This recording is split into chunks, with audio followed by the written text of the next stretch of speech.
Assalamualaikum warahmatullahi wabarakatuh. Selamat sore, salam sejahtera. Waalaikumsalam warahmatullahi wabarakatuh. Baik, pada kesempatan sore ini kita akan lanjutkan perkuliahan kita yang terakhir sebelum UTS ya. Jadi topiknya adalah uji Chi-square. Kemarin kita sudah bahas uji Chi-square. Untuk uji kebaikan suai atau uji kesesuaian distribusi, berikut ini kita akan bahas uji Chi-square juga, tapi diaplikasikan atau diterapkan ke kasus yang lain.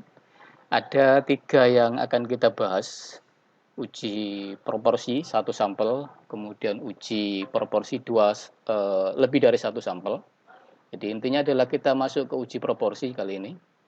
Yang pertama adalah uji proporsi 1 sampel, nanti kemudian dilanjut ke uji proporsi lebih dari 1 sampel, jadi beberapa sampel.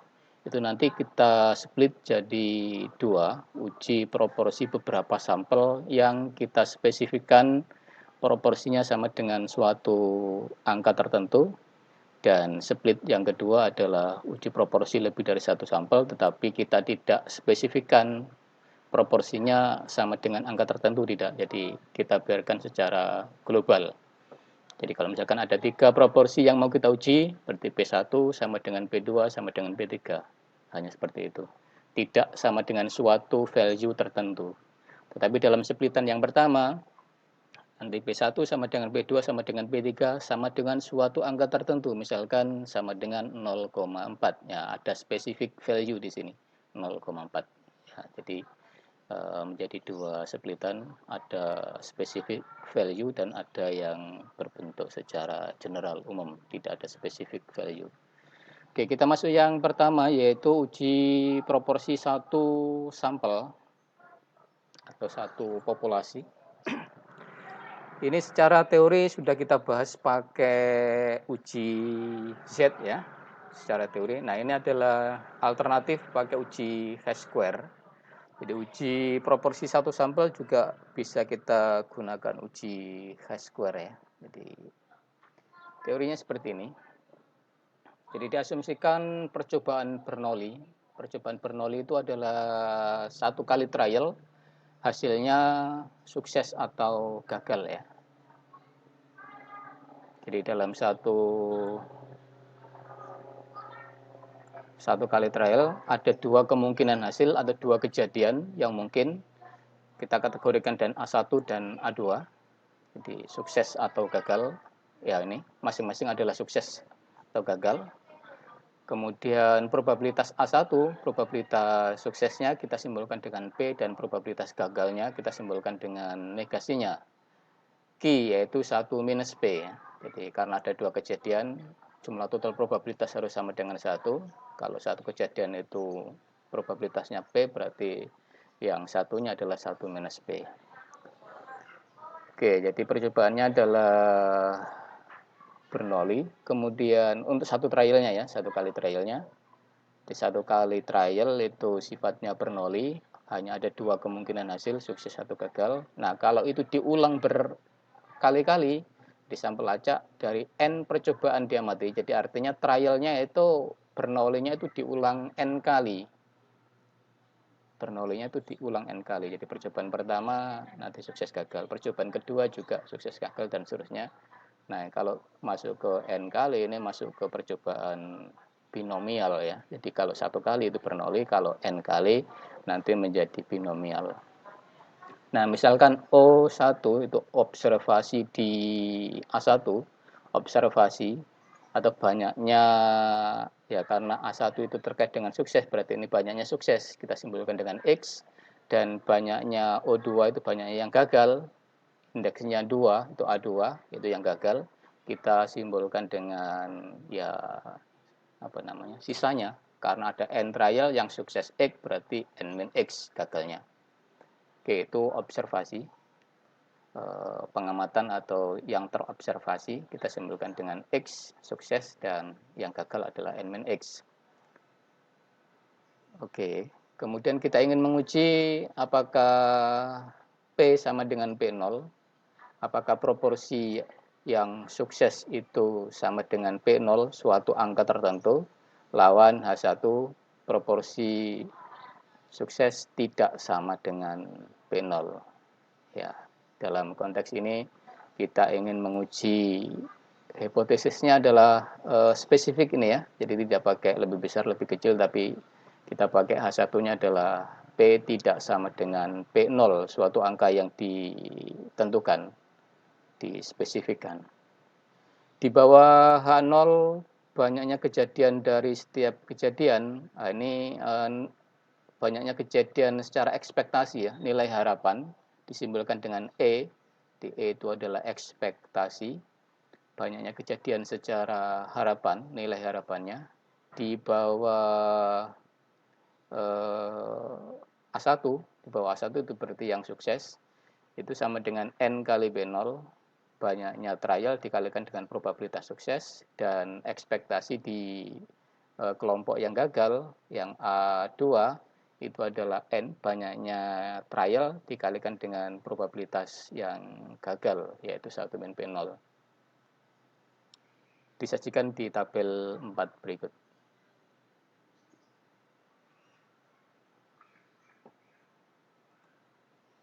Oke, ini tabelnya.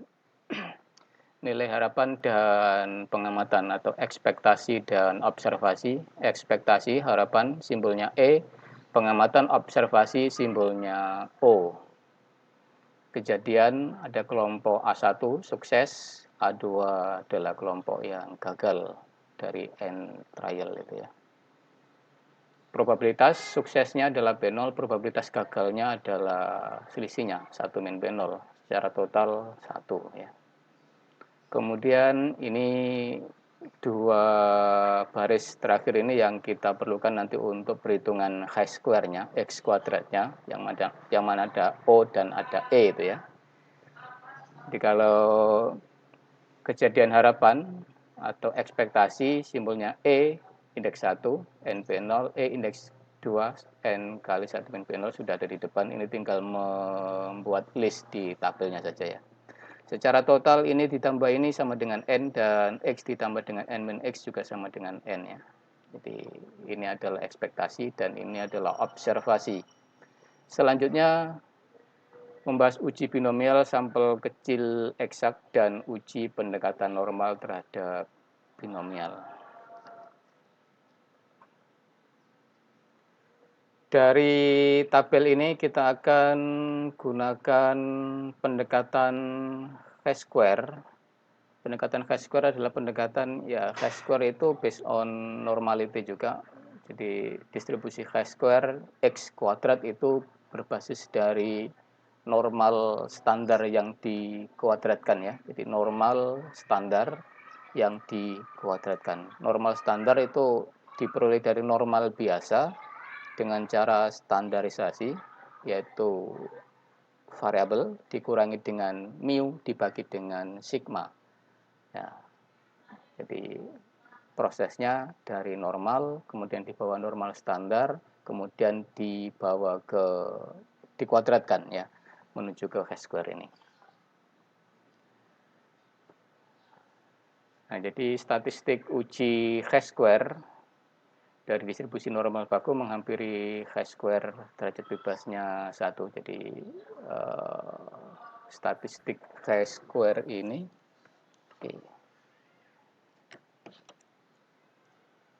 statistik chi-square x kuadrat itu secara teori adalah diperoleh dari yang saya sebutkan tadi, distribusi normal standar dikuadratkan. Normal standar itu adalah normal yang distandarkan, yaitu variabelnya dikurangi, ini variabel dikurangi dengan mu dibagi dengan sigma, kemudian dikuadratkan. Ya, jadi chi-square-nya x minus np0 dikuadratkan dibagi dengan npq. Ya. Kemudian kalau diuraikan ya secara matematis dengan rekayasa atau manipulasi akhirnya bisa dipisah menjadi dua suku seperti ini. Yang kiri x minus np0 kuadrat np0 dan yang kanan n bukan lagi B0 tapi N1 minus B0 ya. Kemudian kalau disederhanakan menjadi OC minus EC kuadrat dibagi dengan EC. Oke, endingnya adalah ini yang kita catat. H square itu sigma dari C1 sampai dengan 2. C1 sampai dengan 2. Kenapa ada 2? Ya memang karena ada 2 sel ya. Kemudian ya 2 sel itu adalah ini. Jadi nanti O1 berpasangan dengan E1. Jadi O1 dikurangi dengan E1 dikuadratkan dibagi dengan E1. Kemudian yang kedua, sel kedua adalah ini. O2 berpasangan dengan E2. Ya. Jadi O2 dikurangi dengan E2 dikuadratkan dibagi dengan E2. Ya ini posisinya sebenarnya adalah satu sel ya. Jadi observasi dan ekspektasi, pengamatan dan harapan. Oke, jadi ada 2 sel, makanya C sama dengan 1 dan 2. Di OC minus EC kuadrat dibagi dengan EC. Seperti halnya rumus H square yang kemarin ya.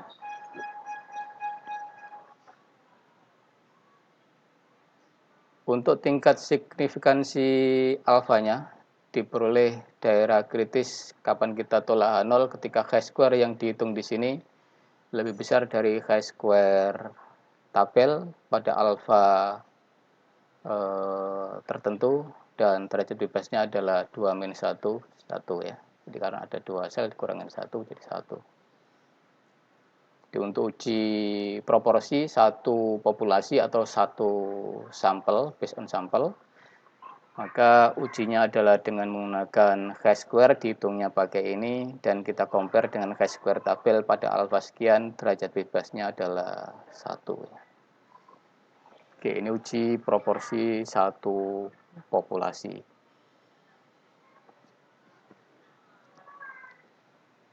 Kemudian kalau itu kita kembangkan ke beberapa populasi, jadi kan tadi itu hanya satu kelompok saja, satu populasi atau satu sampel. Kita punya probabilitas suksesnya sekian dan gagalnya sekian. Sekarang kita kembangkan ke beberapa sampel ya, beberapa sampel. Jadi bentuk statistik uji Chi-square yang tadi itu dapat diperumum untuk kasus lebih dari 2 kemungkinan kejadian. Pada pembahasan sebelumnya telah dibahas statistik uji Chi-square untuk menguji distribusi dari suatu data dan uji antara 2 variabel. Oke, ini yang kemarin, yang minggu kemarin ya, di poin 2 minggu kemarin. Kemudian pada bagian ini akan dibahas uji binomial dari R sampel. Berarti ada R populasi, kemudian masing-masing populasi diambil sampelnya, berarti ada R sampel. Misalkan variabel acak X, I menyatakan sukses dari sampel ke I. Oke, berarti ini ada I-nya 1 sampai R, ada R buah sampel. X-nya menyatakan sukses dengan probabilitas, dengan ini. Ukuran sampel ke I, NI, dan probabilitas sukses untuk sampel ke I adalah PI. Jadi sama seperti beberapa waktu yang lalu diuji proporsi ya. Hanya saja diuji proporsi yang sudah kita bahas itu kita hanya membahas 2 populasi saja. Jadi ada N1 dan P1, N2 dan P2. Kemudian nanti kita uji apakah P1 sama dengan P2, apakah P1 tidak sama dengan P2, apakah P1 lebih besar dari P2, ya seperti yang kita bahas kemarin seperti itu. Nah, kita akan perumum di sini tidak hanya 2 sampel, tetapi di sini R buah sampel. Jadi 1, 2 sampai dengan R-nya bisa 3, 4, 5 atau lebih banyak lagi. Oke, jadi ini diperumum ke beberapa sampel binomial dengan XI, sukses sampel ke I, NI, trial sampel ke I, dan PI adalah probabilitas sukses sampel ke I. Hipotesis yang diuji adalah ini. Jadi kita hipotesiskan di bawah H0 PI sama dengan PI 0. Jadi kita menguji secara secara bersama, secara simultan gitu ya. Jadi secara bersama PI-nya nanti bergerak dari 1 sampai dengan R ya. Jadi di sini mungkin dituliskan simple begini, tetapi maknanya adalah ketika I-nya 1 jadi P1 sama dengan P1 0, nanti kemudian dilanjut dengan P2 sama dengan P2 0, dan P3 sama dengan P3 0, dan P4 sama dengan P4 0, oke, sampai dengan P yang ke R ya. Jadi uji secara simultan, secara bersama dari beberapa sampel ya. Ini tidak ke salah satu sampel, tapi uji secara bersama. Jadi misalkan ada 4 sampel atau 4 populasi ya, nanti ada P1, P2, P3, P4. Ya, P1 sama dengan, misalkan P1-nya sama dengan 0,5, P2-nya sama dengan 0,3, P3-nya sama dengan 0,7, P4-nya sama dengan 0,6. Nah, bisa dinyatakan secara bersama di sini. Di angka-angka yang spesifik tadi itu adalah PI di bawah 0, jadi PI 0 ya. Seperti itu. Lawannya ya di dalam konsep chi-square ini kita pakai tanda ketidaksamaan, tidak sama dengan ya. Jadi tidak memakai tanda lebih besar atau lebih kecil, tapi spesifik ke tanda tidak sama.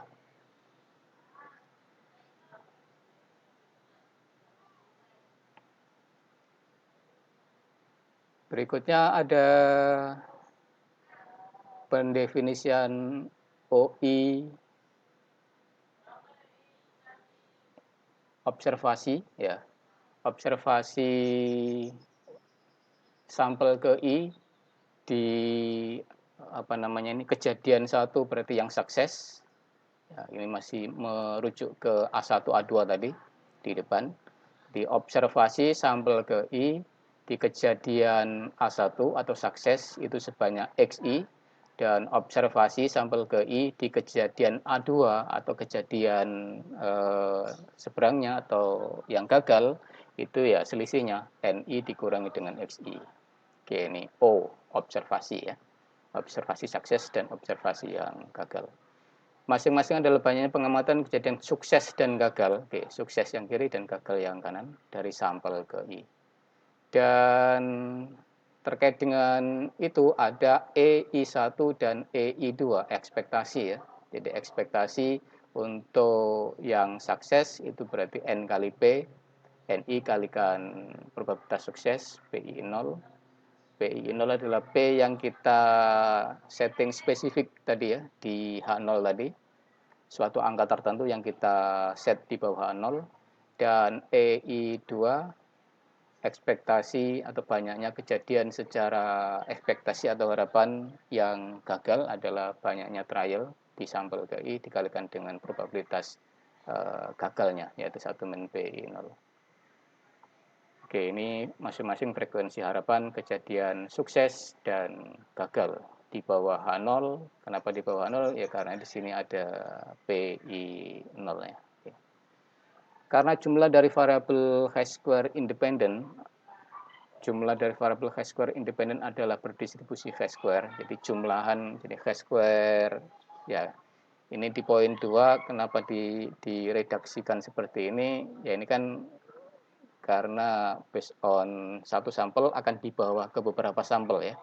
Jadi kalau satu sampel kan ini aja, yang kanan ini aja sebenarnya. Kalau satu sampel kan hanya sukses dan gagal, jadi ada 2 sel, observasi sukses dan ekspektasinya, kemudian yang gagal, observasi dan ekspektasi yang gagal, jadi J12. Tetapi kemudian dikembangkan ke beberapa sampel atau beberapa populasi, berarti dijumlahkan dari I sampel ke 1 sampai dengan sampel ke R. Jadi jumlahan chi-square yang tadi ada sebanyak R buah sigma ya, R buah jumlahan I1 sampai dengan R.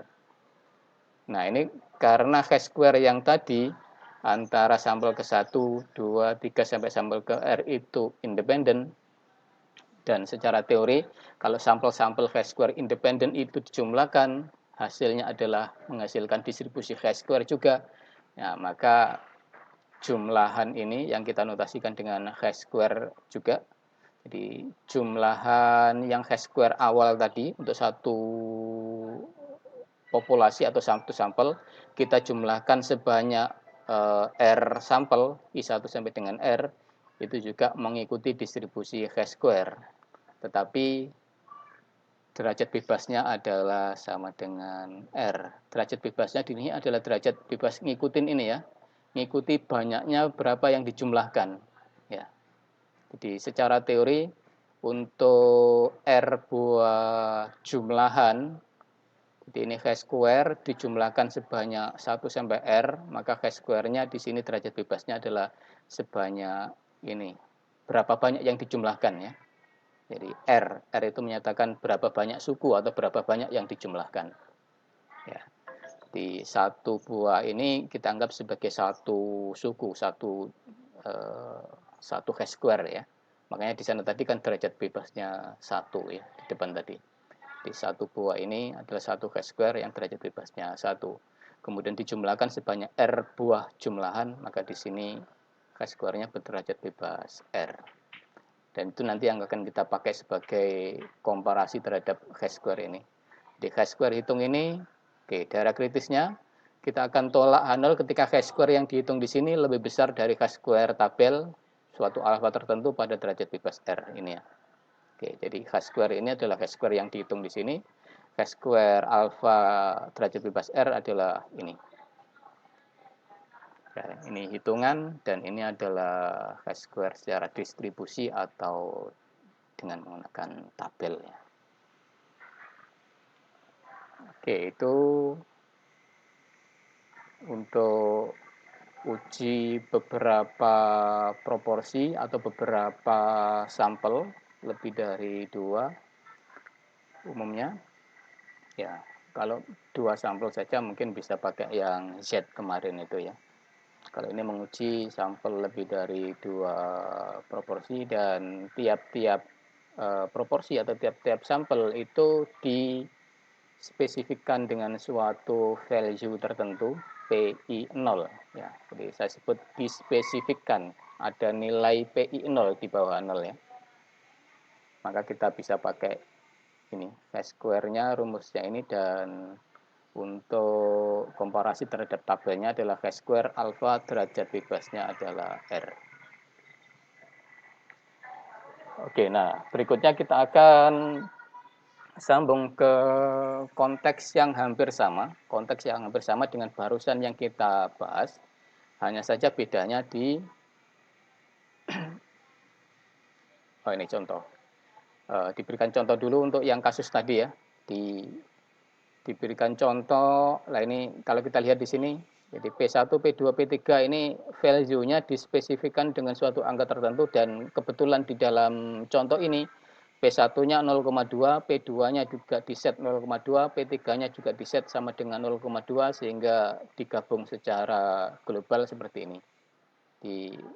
Secara umum mestinya bisa P1-nya sama dengan 0,2, P2-nya sama dengan 0,3 misalkan, P3-nya sama dengan 0,1 misalkan. Bisa seperti itu secara umumnya ya.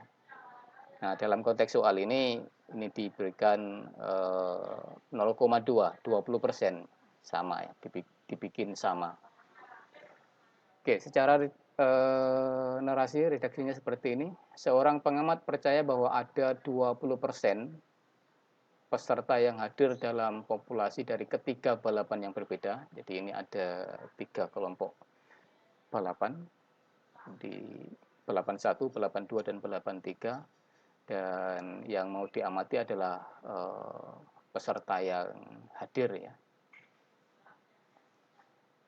Sampel acak masing-masing berukuran 50, 100, dan 50. Jadi di balapan 1 ada 50 peserta. Kemudian sampel 2 ada 100 dan sampel ketiga ada 50 peserta, dan proporsi yang hadir itu secara ekspektasi. Nah, ini ekspektasi ya. Jadi 20% itu ekspektasinya. 20% dari masing-masing ini itu ekspektasinya. Nah, adapun observasinya itu diberikan di tabel ini ya. Oke, jadi observasinya dengan pengamatan kejadian. Oke, ini pengamatan kejadian itu berarti observasinya. Secara realnya, faktanya adalah datanya seperti ini, disajikan dalam tabel 5. Oke, jadi pengamatan kejadian atau kita sebut sebagai observasi atau ya fakta atau real datanya adalah seperti tabel 5 ya. Oke, jadi ada 3 kelompok, balapan 1, 2, 3, kemudian total peserta masing-masing, seperti ini number of trial-nya, banyaknya atau ukuran N-nya ya, N1 50, N2 100, dan N3 50. Kemudian ini adalah data realnya, yang sukses itu tadi adalah hadir ya, di sukses itu hadir, berarti di sini, berarti observasi suksesnya 20, kemudian 25 dan 15 untuk masing-masing ini. Jadi X1, X2 dan X3. Ini N1 min X1, ini N2 minus X2 dan ini N3 minus X3 ya. Oke, jadi kalau kita terkait dengan 3 kelompok atau 3 sampel atau 3 populasi, kita punya N1, N2, N3. Ini ada sukses berarti X1, X2, X3, dan ini adalah sisanya ya. Oke. Di X tadi ya sama seperti nanti masuk ke OI-nya ya. Oke, alfanya nanti pakai 1%. Berdasarkan narasi di atas, maka kita hipotesiskan P1, P2 sama dengan P3, P1, 2, 3 sama, yaitu 0,2 sesuai dengan keyakinan atau percayaan pengamat bahwa persentase kehadiran tiap-tiap balapan ini, kehadiran peserta adalah 20%.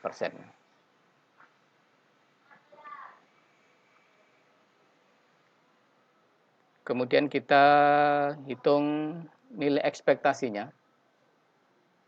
Oke, kalau ini tadi adalah nilai observasi di tiap-tiap ini ya. Nilai observasi atau nilai pengamatannya. Pengamatan atau data realnya, observasinya seperti ini. Dan kita akan hitung secara ekspektasi. Ekspektasi itu berarti N kali P ya. N kali P. Kalau di posisi sukses di sini berarti ya N-nya 50 dikalikan dengan P-nya, probabilitas suksesnya 0,2. Jadi di posisi ekspektasi untuk banyaknya peserta yang hadir, itu nanti ya 0,2 atau 20% dari ini. Jadi secara ekspektasi, kan pengamat percaya 20% peserta hadir dalam balapan ini ya. Jadi kalau ada 50 ya 20%-nya nanti 10, kalau 20% dari 100 ya nanti ekspektasinya 20. Kemudian yang ini 20% dari 50 ya berarti nanti 10 di sini. Itu ekspektasinya.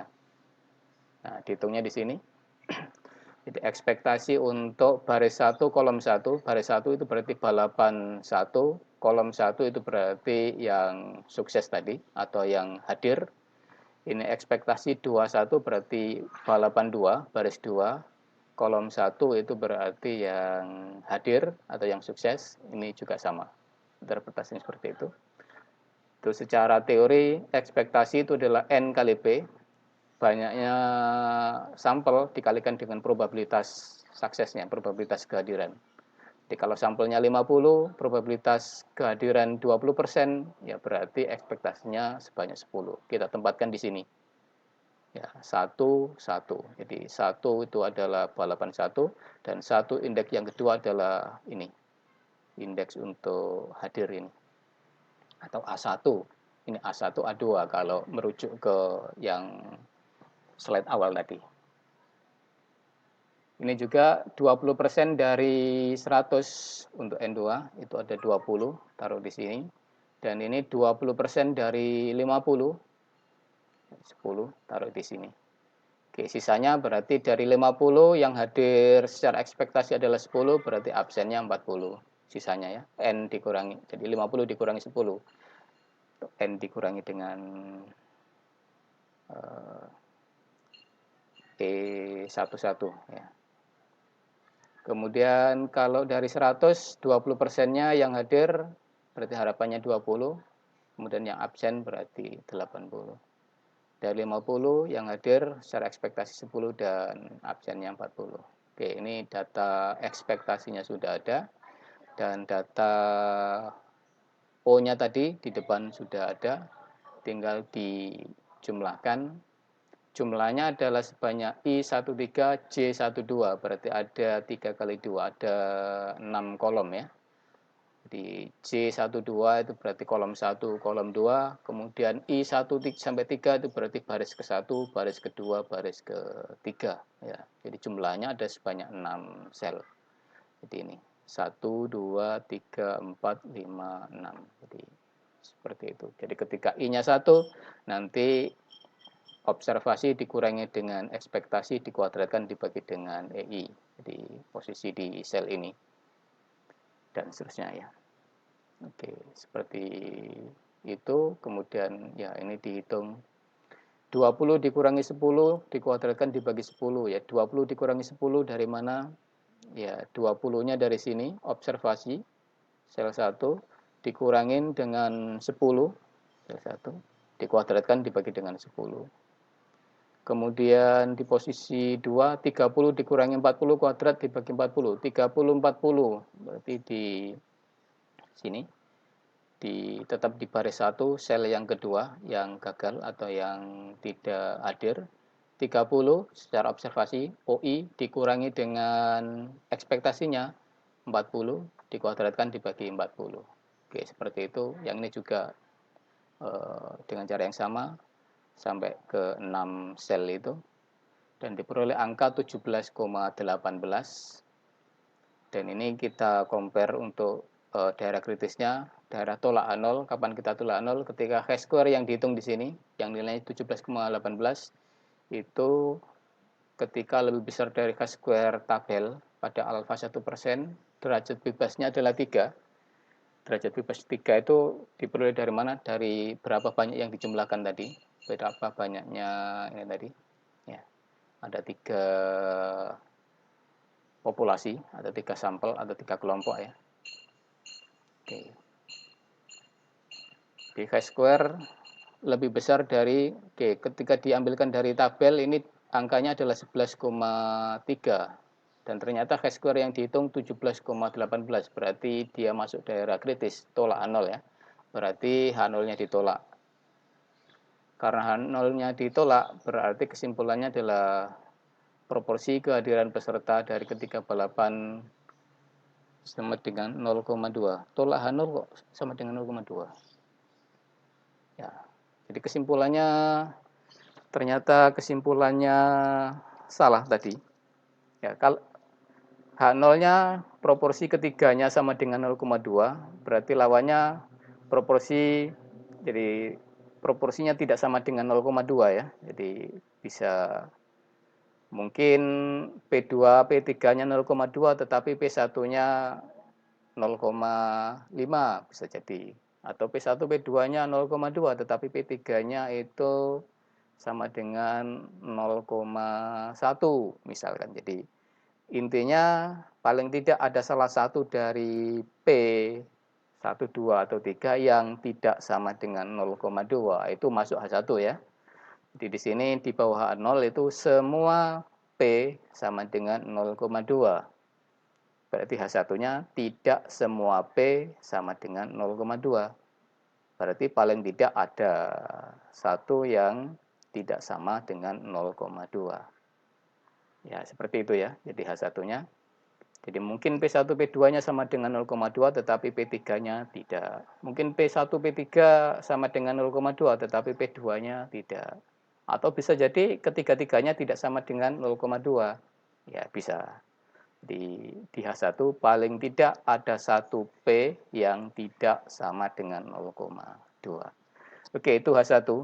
Di H0 semuanya sama. Dan ini tolak H0. Tolak H0 berarti paling tidak ada satu yang tidak sama dengan 0,2 ya. Nah, ini kesimpulannya kalau dibaca proporsi kehadiran peserta ketika balapan sama. Ini kesimpulannya salah berarti tidak sesuai dengan ini. Ya, berarti paling tidak ada satu proporsi yang tidak sama dengan 0,2 ya. Oke, jadi kesimpulannya harusnya seperti itu. Karena H0-nya ditolak ya. Jadi yang benar adalah H1.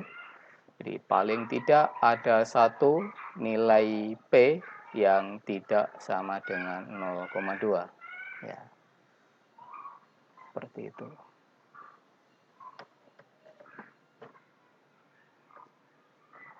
Oke, mungkin ada yang ditanyakan sampai di sini? Sebelum lanjut ke yang terakhir, ada satu case lagi, satu kasus lagi yang kita pakai chi-square sebagai pengembangan dari kasus yang sekarang, yang kita bahas sekarang.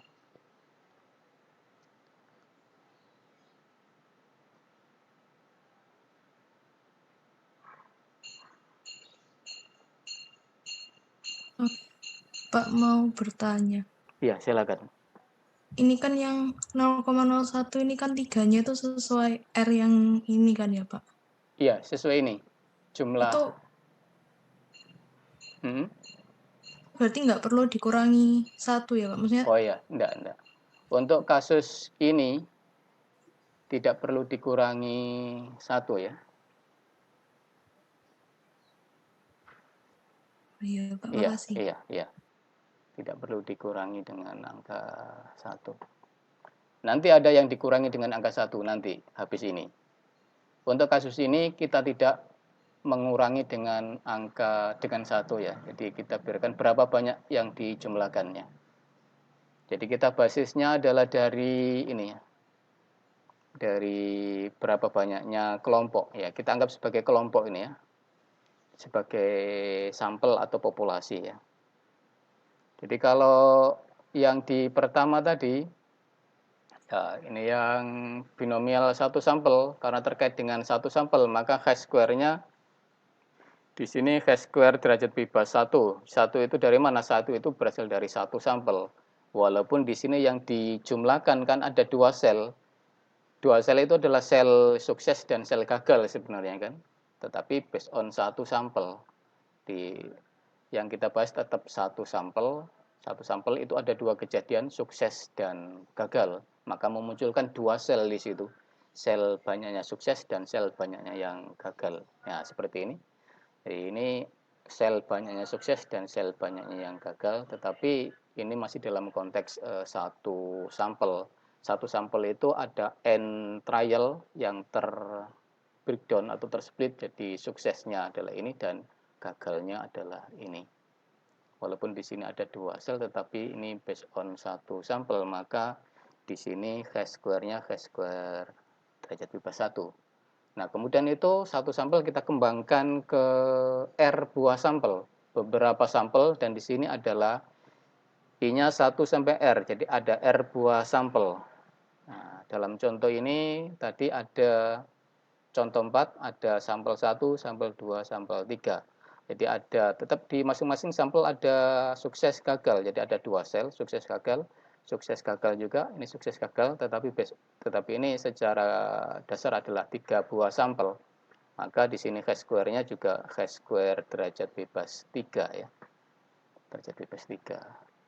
Itu kalau kita men-settingnya di bawah H0 adalah ini ya.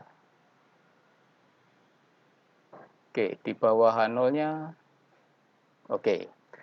Di bawah H0-nya untuk satu sampel di sini ada ini ya. Jadi dalam konteks ini kita tidak perlu mengurangi dengan angka 1, tidak perlu dikurangin 1, itu karena kita setnya adalah specific value di sini. Jadi ada specific value, ada spesifik, ada nilai tertentu ya. Jadi specific value-nya ada suatu angka tertentu yang diset di bawah 0. Jadi ini bisa kita isi misalkan contohnya ya. Oke, contohnya example-nya kasih nilai 0,2 atau dikasih nilai 0,4. Oke, dan lain-lainnya. Jadi specific value maksudnya adalah suatu nilai tertentu yang kita set di sini. Termasuk di sini juga. Oke, makanya kan di sini ada P, ya ini juga. Kalau uji beberapa sampel, di sini juga kita set PI0, specific value ya. Di PI0, ini suatu angka tertentu yang kita spesifikkan di bawah 0. Dalam contoh kasus di sini kita spesifikkan specific value-nya adalah ini. Ya. Oke, ini kalau dituliskan secara terpisah sendiri-sendiri, ya P1 sama dengan 0,2. Kemudian dan P2-nya sama dengan 0,2 juga. Dan P3-nya sama dengan 0,2 juga sama. Kebetulan sama, maka diringkas jadi seperti ini. Nah, ini kan sebenarnya P, umumnya tadi kan PI0 ya, PI0 ini. Nah, ini specific value-nya. Jadi PI sama dengan PI0, ini specific value-nya. Jadi I-nya bisa digerakkan dari 1 sampai dengan R. Kalau R-nya ada 3, berarti nanti di sini muncul P1 sama dengan P10, P2 sama dengan P20, dan P3 sama dengan P30. Jadi ini specific value atau suatu nilai tertentu ya, nilai tertentu. Jadi kita berikan suatu nilai tertentu. Ada angka tertentu yang kita set di sini ya. Oke. Seperti itu. Nah, contohnya ke kasus tadi itu seperti ini. Jadi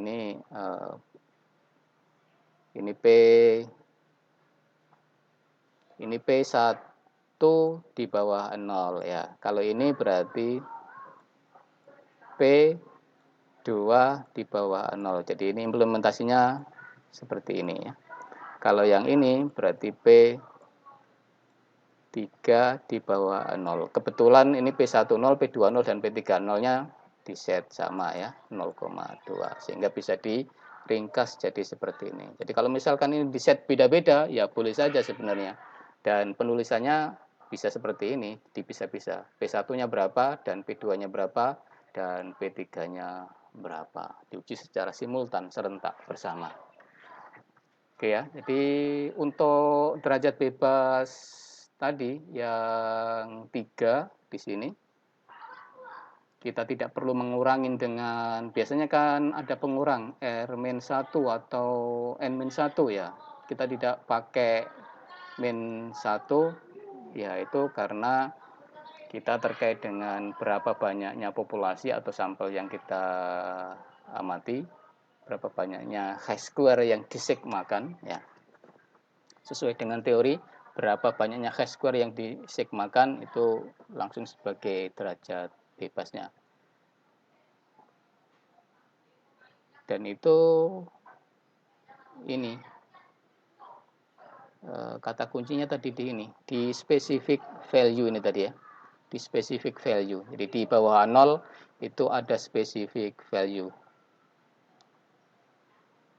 Ya, maka tidak perlu kita kurangi dengan 1 ya. Tidak ada specific value. Jadi di bawah 0 itu P-nya sama dengan suatu nilai tertentu, ada specific value kata kuncinya. Jadi terkait dengan kenapa tidak dikurangi dengan 1, ini karena ada di bawah 0 itu ada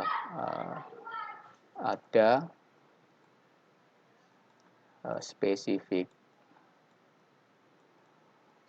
value.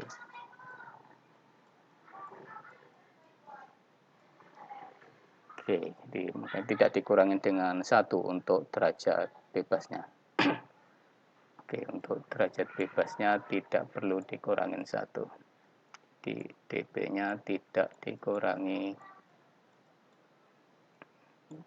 1.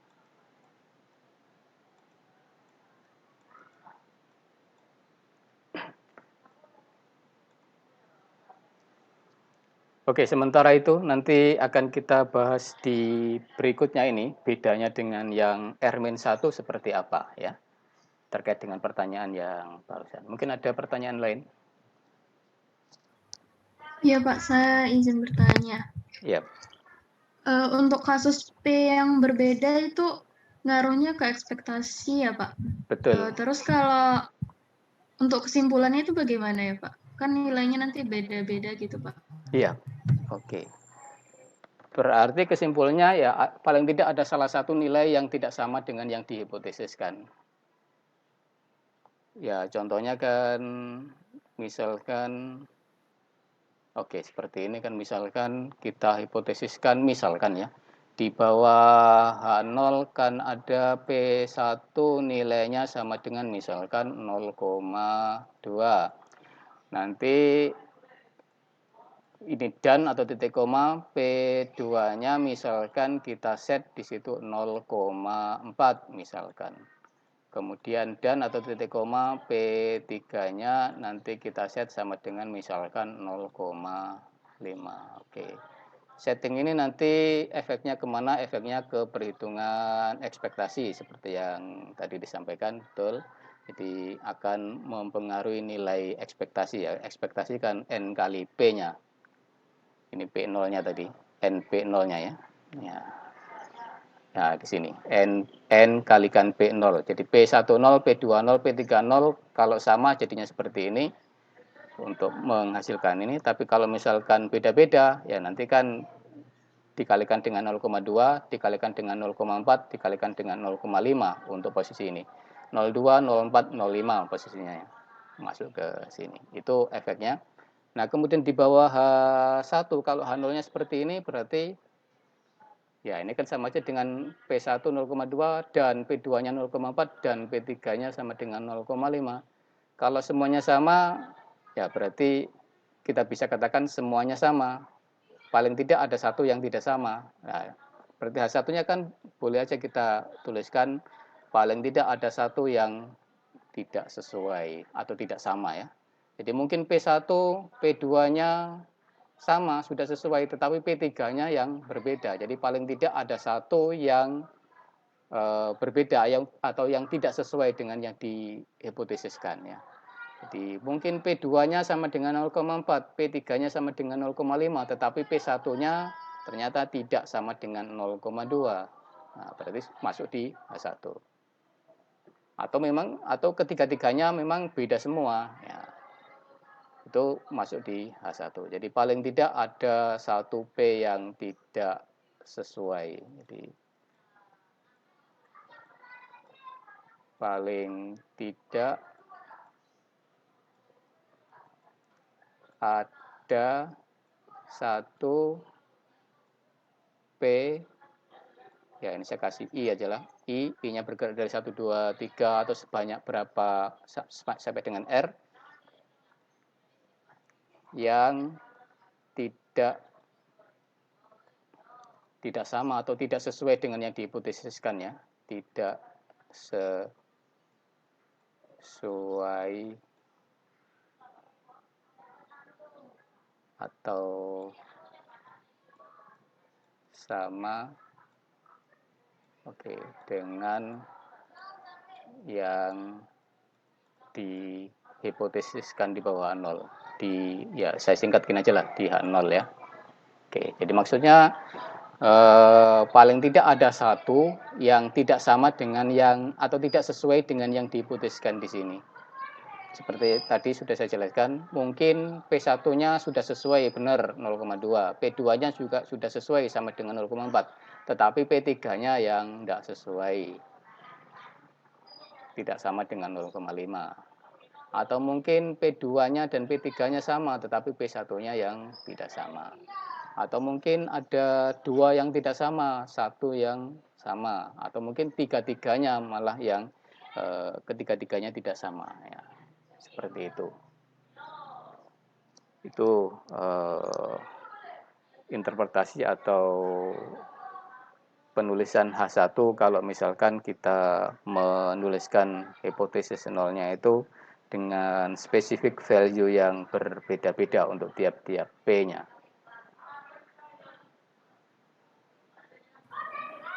Iya Pak, sudah jelas Pak.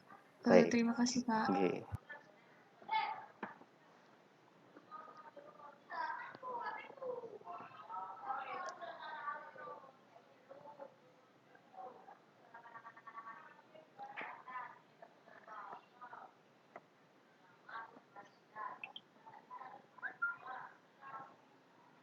Baik, tidak ada yang bertanya. Kalau tidak ada yang bertanya, kita efisiensi waktu. Kita lanjut ke bahasan yang terakhir. Bahasan yang terakhir ini adalah merupakan kelanjutan dari yang barusan kita bahas ini juga. Diuji beberapa sampel binomial. Kalau ini dispesifik dengan suatu value tertentu di bawah H0, bisa seperti ini. Atau boleh seperti ini kalau misalkan semua sama, atau seperti ini kalau ada beda di antara P1, 2, 3. Nah, di bawah berikutnya, di bawah ini kasus ini adalah uji beberapa proporsi, sama seperti yang sebelumnya, uji beberapa proporsi, jadi ada P1, 2, sampai R, tetapi secara umum maksudnya adalah sama dengan suatu P tertentu, tetapi P-nya tidak dispesifik suatu nilai tertentu. Jadi, P1, P2, PR sama dengan suatu nilai P, paling sedikit ada satu PI yang tidak sama dengan P, I-nya 1 sampai R, dengan nilai P secara umum tidak dispesifik dengan suatu value tertentu ya. Jadi tidak diset nilainya berapa, enggak. Kalau tadi kan diset nilainya 0,2 misalkan contoh. Nah, ini enggak diset. Jadi hanya dituliskan P1 sama dengan P2 sama dengan P3 dan seterusnya sampai dengan PR. Nilainya berapa? Ya tidak diset ya. Hanya sama dengan suatu P tertentu. Paling tidak ada ya sama seperti di ANOVA. ANOVA sudah ya? Oh belum ya. Uji mu lah ya, mu1 sama dengan mu2 seperti itu, mu1 mu2. Ya nanti kalau di ANAVA ada mu1 sama dengan mu2 sama dengan mu3 ya seperti itu. Tapi tidak dispesifik value-nya berapa ya. Seperti itu. Nah, ini bedanya dengan yang sebelumnya. Kalau sebelumnya ini di spesifik ada value atau nilainya spesifik berapa, kalau ini tidak. Untuk menguji hipotesis tersebut dimulai dengan mengambil sampel acak bebas yang masing-masing berukuran N1 sampai dengan NR. Konsepnya sama seperti sebelumnya dan dalam setiap sampel diperoleh sukses masing-masing O11, O21 sampai OR1 seperti disajikan dalam tabel berikut. Oke, sampel 1, 2 sampai sampel ke R, ada sukses gagal, N trial untuk sampel 1, N trial untuk sampel 2, sampai N trial untuk sampel ke R. Oke, kemudian ada observasi untuk sukses, observasi untuk gagal, observasi sukses, gagal, dan seterusnya. Kemudian kalau kita jumlah secara total ini dari sampel 1, 2 sampai dengan sampel ke R itu secara total adalah N besar. Ya, secara total N besar. Kemudian untuk yang sukses di sini itu adalah N besar dikalikan dengan probabilitas sukses, probabilitas dugaan, estimator suksesnya. Dan ini N besar dikalikan dengan yang gagal berarti 1 minus P topi ya. Oke, kemudian kita perlu menduga P-nya atau disimbolkan dengan P topi ya. Di nilai P itu harus diestimasi untuk menduga frekuensi harapan di bawah H0. Di bawah 0 ya ini secara teorinya pakai maksimum likelihood estimasi. Nanti kalau misalkan ya ada di StatMat sini MLA dari P adalah estimasi proporsi gabungan, di P topinya adalah jumlahan yang sukses dibagi dengan N itu secara total. Jumlahan yang sukses berarti jumlahan yang baris pertama ya, baris pertama atau kolom pertama ini. Tapi R-nya digerakkan, jadi ini mestinya ya, kita lihat simbolnya aja lah. Ini simbolnya tidak sesuai dengan kaidah matriks ya. Jadi simbolnya tidak sesuai dengan kaidah matriks. Kalau matriks itu kan dibalik ya. Ini satunya di depan, duanya di depan. Ini satunya di belakang, duanya di belakang. Jadi sukses gagalnya indeksnya di belakang. Jadi 1 di depan, 2 di depan. Jadi 1 kan mestinya kan kolom ini, tapi ditaruhnya di depan. 2 berarti kolom 2 taruh di depan. Ini kolom ke R mestinya, tapi ditaruhnya di depan ya. Jadi tidak sesuai dengan kaidah matriks, tapi ya udah ikutin aja lah. Pengindekannya ikutin ini. Jadi tidak sesuai dengan kaidah matriks. Jadi nanti yang dijumlahkan adalah indeks yang depannya. Jadi indeks belakang 1 itu artinya indeks untuk sukses. Indeks belakang 2 berarti indeks untuk yang gagal. Jadi yang dijumlahkan adalah indeks depan dari sampel ke 1, 2 sampai dengan sampel ke R ya. Jadi yang tadi adalah sukses sampel ke 1 sampai sampel ke R dijumlahkan. Oke ini. Jadi sigma XI per N, sigma XI-nya adalah jumlahan sukses dari sampel ke 1 sampai dengan sampel ke R ya. Jadi ditaruhnya di depan.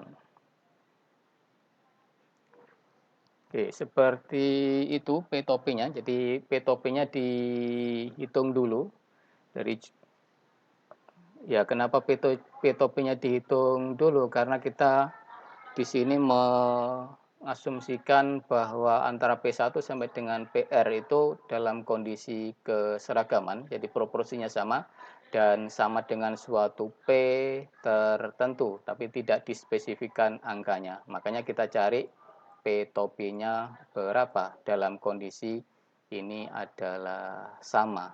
Ya.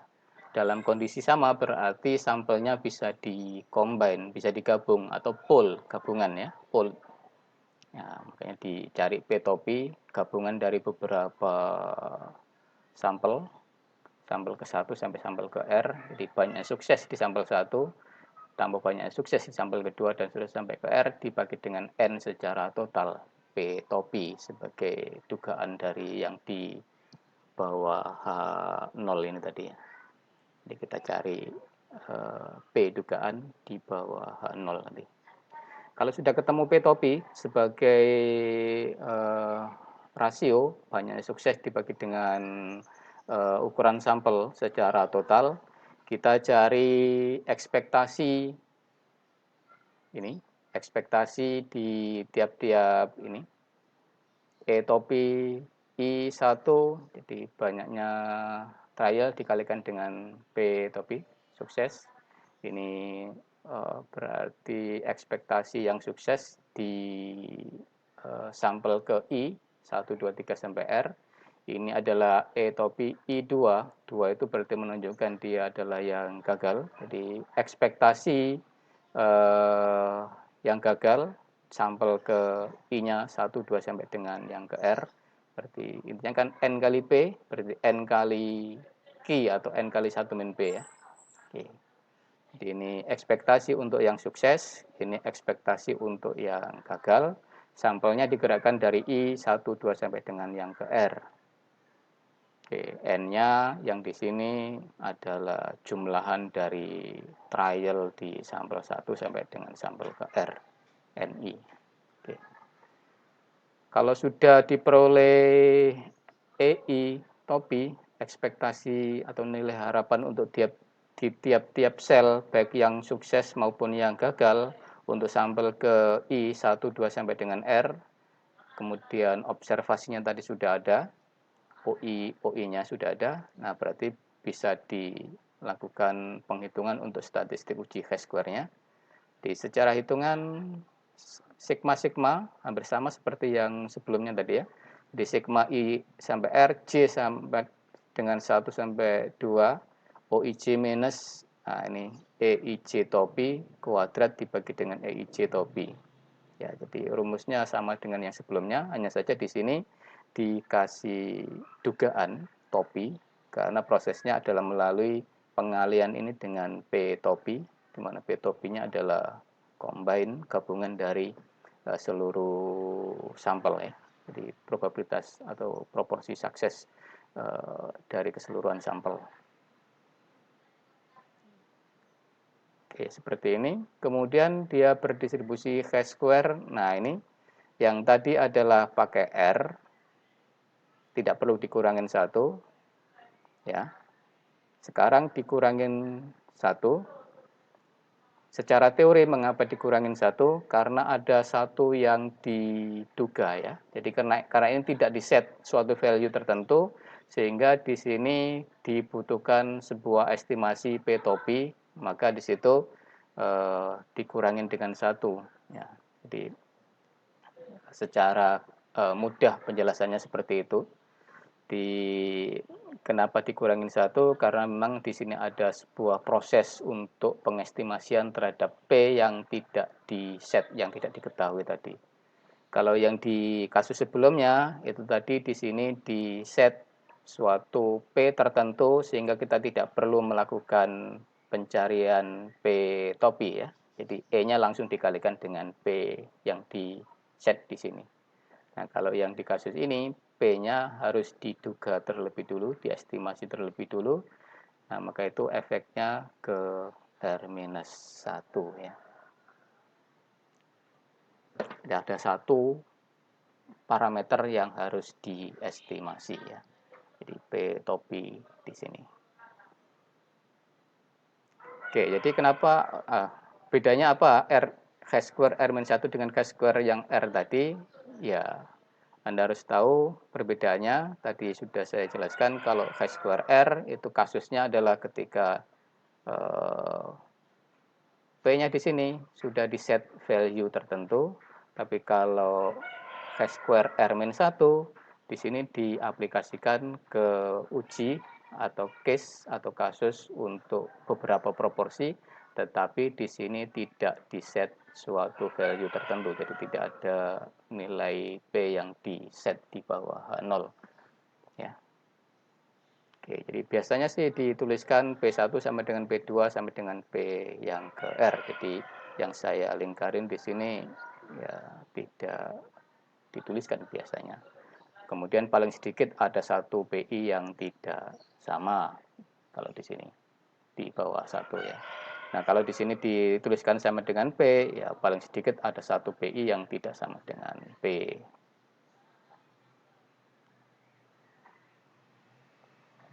Oke, seperti itu, ya.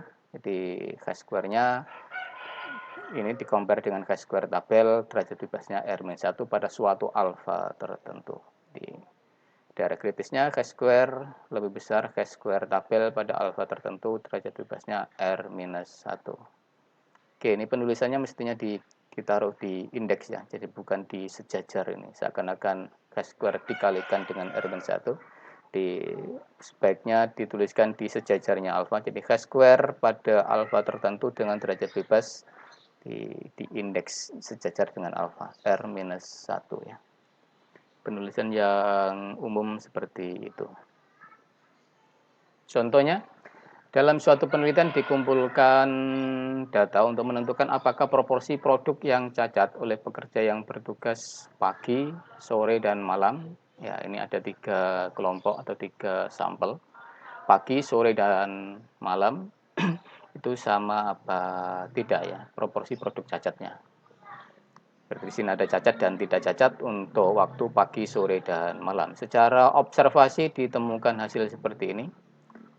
Untuk pagi ada 45 cacat, yang tidak 905, sore 55, yang tidak 890, dan yang malam 70, yang tidak cacat 870. Oke, jadi tidak ada spesifikasi proporsi cacatnya di set berapa, nah ada. Jadi secara global saja di sini diminta untuk menentukan apakah proporsi produk cacat pagi, sore, dan malam itu sama apa tidak. Tapi tidak ditentukan nilai cacatnya sama dengan berapa persen, tidak ada, ya. Bedanya ini dengan yang sebelumnya, ya. Gunakan tingkat signifikansi alfa 2,5% untuk menguji apakah proporsi produk cacat sama untuk ketiga waktu kerja. Oke, berarti P1, P2, P3 sama dengan suatu P yang kita tidak tahu. Dan nanti akan kita estimasi P topinya berapa, ya. Di bawah 1 tidak semua PI sama dengan P, ya. Daerah kritisnya chi-square lebih besar dari chi-square tabel. Alfanya tadi berapa? 2,5%. Derajat bebasnya berarti 3 minus 1. Ya, derajat bebasnya 2. Oke, jadi Anda bisa cari di tabel angka 7,378 diperoleh dari chi-square pada alfa 2,5%, kemudian degree of freedom-nya atau DF atau V-nya sampai dengan 2 di ujung kiri itu. Pada baris dengan nilai degree of freedom 2 pada alfa 2,5% ditemukan angka 7,378. Oke, kemudian kita hitung chi-square ini. Hitungan chi-square-nya, untuk menghitung chi-square dibutuhkan P-topi dulu, karena ini P-nya tidak di-set ya. Untuk menghitung ekspektasi ini kita butuh, nanti kan N dikalikan dengan P, ekspektasi. Nah, cuman P-nya belum diketahui, belum di-set. Maka kita cari P-topinya sebagai proporsi atau rasio dari sukses dengan banyaknya sampel atau banyaknya trial. N itu berarti ini jumlahan dari ya keseluruhan ya. Ini dijumlahkan, ditambah dengan ini dijumlahkan, kemudian ditambah dengan ini dijumlahkan, itu N-nya. Ada 2835, kemudian banyaknya sukses berarti sukses di dalam hal ini adalah porsi produk cacat ya. Jadi cacat 45 tambah 55 tambah 70. Jadi ada 170. Jadi P-topinya yang sukses dibagi dengan sampel secara keseluruhan ini tidak dispesifik ke angka tertentu, masih dibiarkan ya untuk mengurangi ini ya, pembulatan ya mungkin. Oke, enggak apa-apa. Jadi untuk mengurangi pembulatan dibiarkan tetap seperti ini, nanti langsung diaplikasikan ke sini, N kali P-topi. Oke. Ekspektasi nilai harapan untuk 11 berarti ini ya, 11 45. Oke, N1 kali P-topi, jadi di posisi baris 1, jadi indeks kedua ini kan indeks untuk baris tadi ya, yang saya katakan kebalik dengan kaidah matriks tadi. Jadi indeks 1 di belakang ini adalah indeks baris ke 1, jadi yang cacat atau yang yang sukses dalam hal ini. Jadi kita akan mengisi ini suksesnya untuk pagi, sore, dan malam. 45, 55, 70 itu observasinya. Nah, ekspektasinya berapa? Itu adalah sama dengan ini. Jadi N1 dikalikan dengan P-topi. P-topinya adalah ini tadi. N1-nya adalah atas ya. N1-nya berarti 1 itu adalah pagi, jadi ini jumlahnya ini. Nanti di sini ada N1, ini kalau dijumlahkan ada N2, ini kalau dijumlahkan ada N3. Jadi ada 3 kelompok yang mau kita lihat komparasi proporsinya sama apa tidak ya. Di N1, N2, N3 jumlahan ini adalah N-nya. Oke, N1, N2, N3. Nih, 950, 945 sama 940. Dikalikan dengan P-topinya. Oke, jadi masing-masing 56, sekian, 56, sekian, 56, sekian. Jadi hampir sama. Kemudian yang tadi cacat, ya ini yang tidak cacatnya, berarti yang baris 2. Ini indeks 2 di belakang itu adalah indeks untuk baris 2.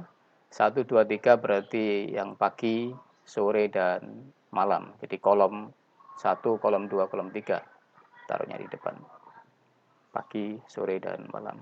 Jadi yang tidak cacat, jadi N kali Q, Q-nya adalah 1 minus P. Oke, dari hitungan diperoleh ini.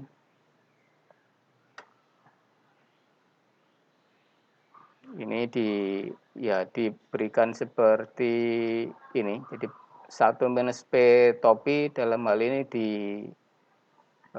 buat seperti ini ya, bukan angka desimal 0, berapa ya, untuk meminimalisir kesalahan ya karena pembulatannya. Jadi dibikin seperti ini, jadi 1 minus P topi ya Berarti kalau ini berarti ya 2835 dikurangi 170 dibagi 2835 dan seterusnya. Ya, ini kan sama. Oke, dapat angka 893, 888 dan 883 untuk ekspektasi di posisi tidak cacatnya. Oke, kemudian dituliskan biar tidak lupa pasangannya, dituliskan dalam tabel observasinya tadi 45, ekspektasinya 56, sekian. Ini juga sama seperti itu dan seterusnya. Kemudian dihitung hash square-nya dari 1 2 3 kali 2 6 hitungan ya. Jadi ada 3 waktu dan ada 2 kategori cacat tidak cacat. Jadi ada 6 suku. OIC minus EIC kuadrat dibagi dengan EIC. E-nya dalam bentuk topi karena dikalikan dengan P topi. Didapatkan angka 6,288 dari hitungan itu. Kemudian hash square tabelnya tadi adalah 7, ya, 7, kita akan tolak kalau hash square hitungnya di atas 7,3 sekian, tetapi karena hitungan hash square-nya hanya 6,2 maka kita terima ya. Jadi di luar daerah kritis, masih lebih kecil dari 7, jadi kita terima H0, jadi kita bisa menerima statement bahwa proporsi produk cacat untuk ketiga waktu itu adalah masih bisa dikatakan sama ya. Jadi kita masih bisa terima bahwa proporsi produk cacat untuk ketiga waktu pagi, sore, dan malam itu adalah sama. Oke, terima 0. Oke, seperti itu untuk contoh penerapan di uji beberapa proporsi dengan setting P-nya di bawah 0 itu tidak dispesifikasi ke suatu angka tertentu. Jadi hanya secara contoh tadi hanya diasumsikan sama antara ketiga proporsi sukses gitu aja. Ada yang ditanyakan mungkin?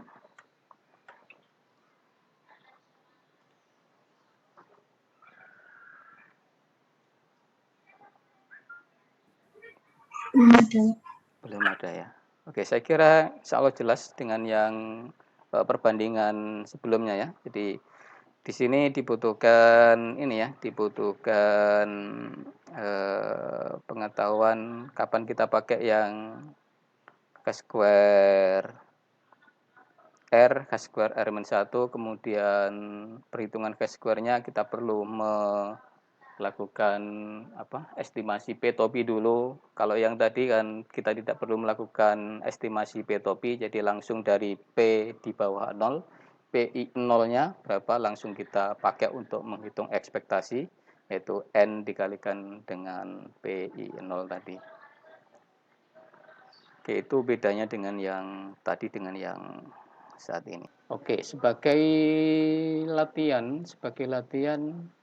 nah, ini ada satu soal yang sudah beberapa kasus ya. Anda perhatikan bisa nomor 5, kasusnya sama seperti tadi, nomor 5, 8123. Tapi di sini di A itu P1, P2, P3 beda. Ya, P2, P3-nya sama, tapi ya ada yang beda di sini ya. Kemudian kalau B itu P-nya sama. Kemudian yang C itu adalah teori yang terakhir barusan, tidak diset nilai P-nya berapa. Jadi P1, P2, P3-nya. Oke, ini sebagai membedakan antara kasus yang barusan yang tanpa kita ngeset nilai P-nya, kemudian ini diset nilai P-nya seperti yang di kasus kedua. Jadi kita hari ini belajar 3 buah kasus, 1 proporsi, kemudian beberapa proporsi dengan setting value untuk nilai P, dan yang ketiga adalah beberapa proporsi tetapi tidak diset nilai value untuk nilai proporsi di bawah 0 ya.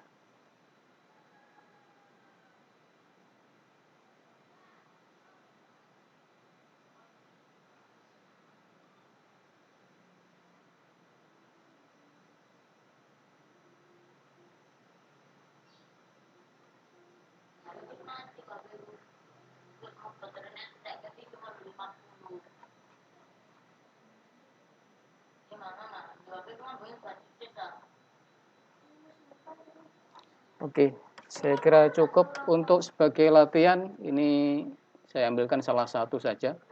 Salah satu saja itu di sini ada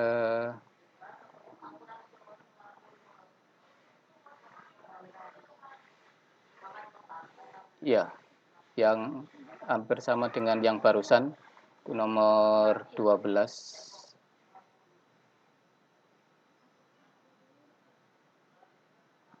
Kemudian yang nomor 9 itu yang kasus kedua sebelumnya tadi. Ya. Oke, jadi untuk membedakan antara